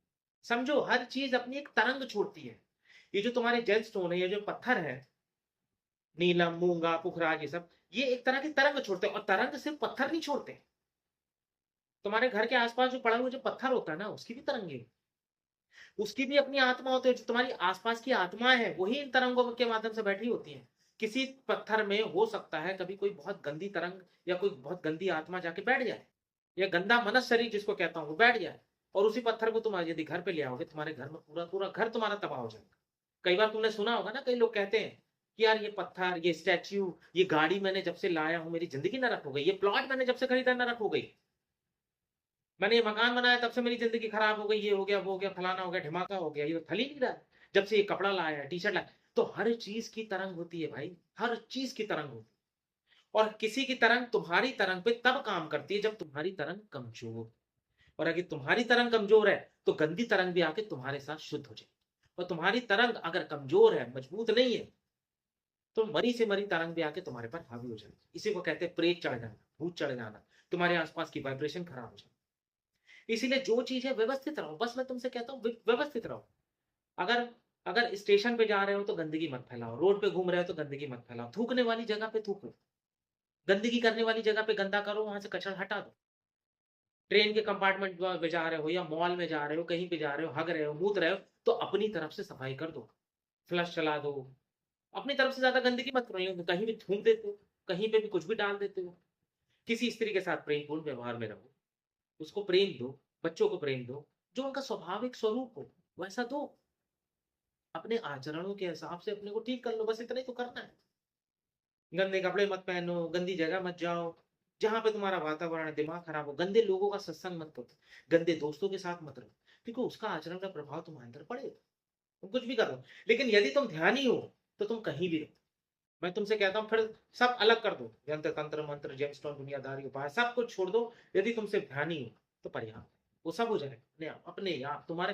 क्योंकि तुम्हारे अविचार से तुम जब निर्विचार अवस्था में जाने लगते हो तो तुम शरीर से अपने आप दूरी में आ जाते हो, तो तुम्हारी चेतना अपने आप में शुद्ध हो जाती है। फिर ग्रहों पे चाहे ग्रहों की तरंगे तुम्हारे अभाव शरीर पे कितना भी पड़े, कैसी भी पड़े, फिर कोई फर्क नहीं पड़ता। ये बिल्कुल ऐसे है कि नदी के किनारे तुम बैठे हो, नदी तो बह रही है, चल रही है, सब कुछ हो रहा है, लेकिन तुम किनारे बैठे हो। किसी सड़क के किनारे तुम बैठे हो, और वो जो सड़क है, सड़क पे गाड़ी आ रही है, जा रही है, भीड़ भाड़ हो रही है, लड़ाई हो रहा है, झगड़ा हो रहा है, मारपीट हो रहा है, एक्सीडेंट हो रहा है, लेकिन तुम साइड में बैठ के चुपचाप सब कुछ देख रहे हो। अब तुम पे कोई इफेक्ट नहीं है। इसलिए कहता हूँ, जो इंसान ध्यान आ जाता है तो सफाई जिंदगी में अपने आप आने लगती है। और जो इंसान अपने आप में सफाई का रखने लगता है तो ध्यान भी उसकी जिंदगी में अपने आप आने लगता है। जो इंसान झूठ बोलेगा तो उसका बुद्ध ग्रह खराब होता है, सिंपल सी बात है। जो जितना ज्यादा झूठ बोलेगा अपने बुद्ध को खराब करता जाएगा, और बुद्ध को खराब करने वाले की क्या बुद्धि भ्रष्ट हो जाती है, खराब होने लगती है, तीक्ष्ण हो जाती है, खराब निर्छल हो जाती है। अब उसके लिए तुम अलग से पन्ना पहनोगे। अब पन्ना भी तुम देखना जरूरत नहीं है कि तुम धारण कर लो, तुम सह लो, क्योंकि अगर उसकी डिग्री ज्यादा हुई या कम हुई, या फिर हो सकता है वो तुम्हें सूट ही ना करे, फिर क्या करो। और कब तक, जब तक भी पहने रहोगे तब भी तो तुम बैसाखी में ही तो हो। फिर अपना आचरण तो तुम सुधार नहीं रहे हो। तो एक समय तक तो वो चलो काम करेगा, लेकिन जब तुमने अपने आचरण को पूरी तरह मटमैला गंदा कर ही दिया है, तो कोई दूसरी व्याधियां पैदा हो जाएंगी, फिर दूसरे कष्ट पैदा हो जाएंगे, फिर अलग तरह की प्रॉब्लम शुरू हो जाएगी, फिर क्या करो।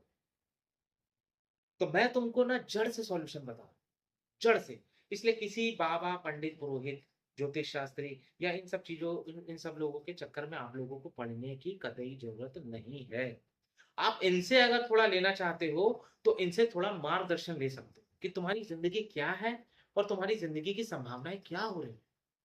और जब तुम्हें पता चल जाएगा कि तुम्हारी जिंदगी की संभावनाएं क्या है और क्या रह सकती है और क्या होने वाली है, तो कम से कम फिर कुछ तुम सुधार की गुंजाइश कर सकते हो, फिर तुम अपना प्लेटफॉर्म बदल सकते हो।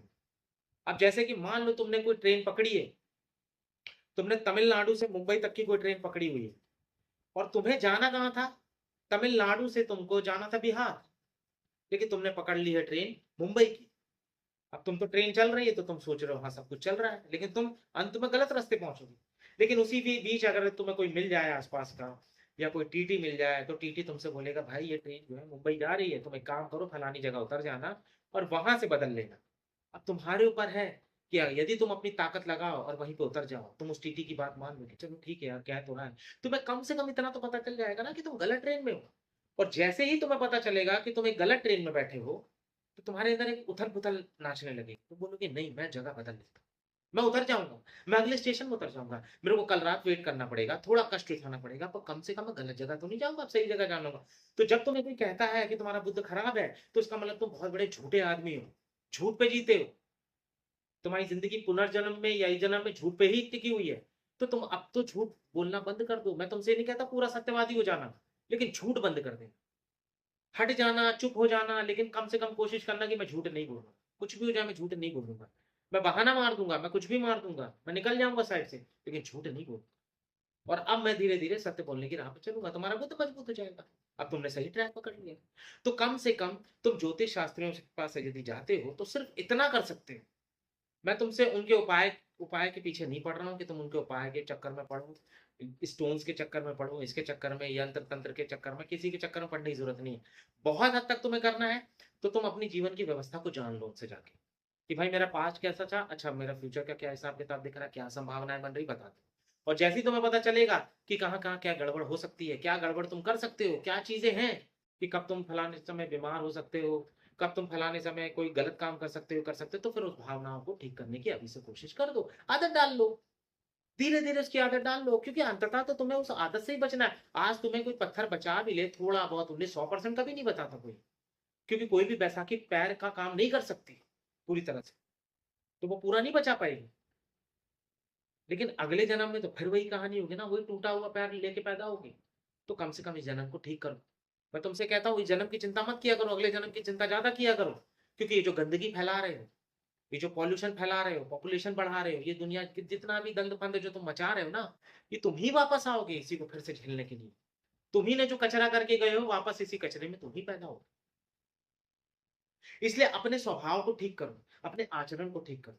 जितना हो सके कम इच्छा रखो, कम इच्छाएं एकदम कम कर दो। तुम धीरे धीरे अपना आचरण शुद्ध करो तो तुम्हारा अवचेतन मन अपने आप साफ हो जाएगा।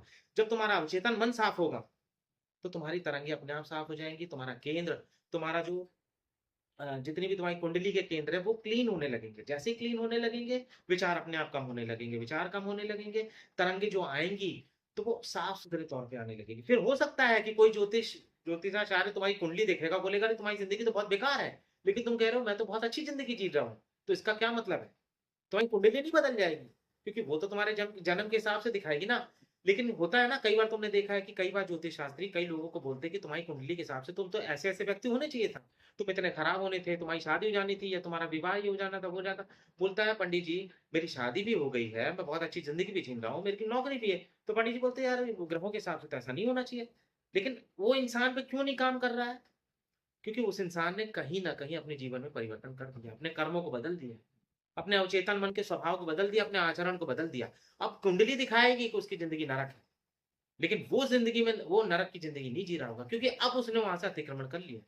लेकिन वो कुंडली में नहीं दिखाएगा, इस बात को समझ लेना।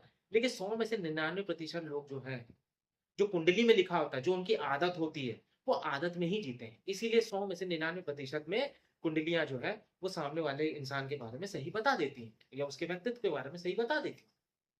लेकिन फिर भी ये सब संभावना है, मैं फिर वापस से कह रहा हूँ, ये सब फिर भी संभावना है, क्योंकि तुम्हारा जो हाथ की लकीर है वो प्रति सेकंड बदलती है, हर एक बॉडी का सेल बदलता है। तुम्हारा पूरा शरीर जो है 7 साल के बाद बदलता है।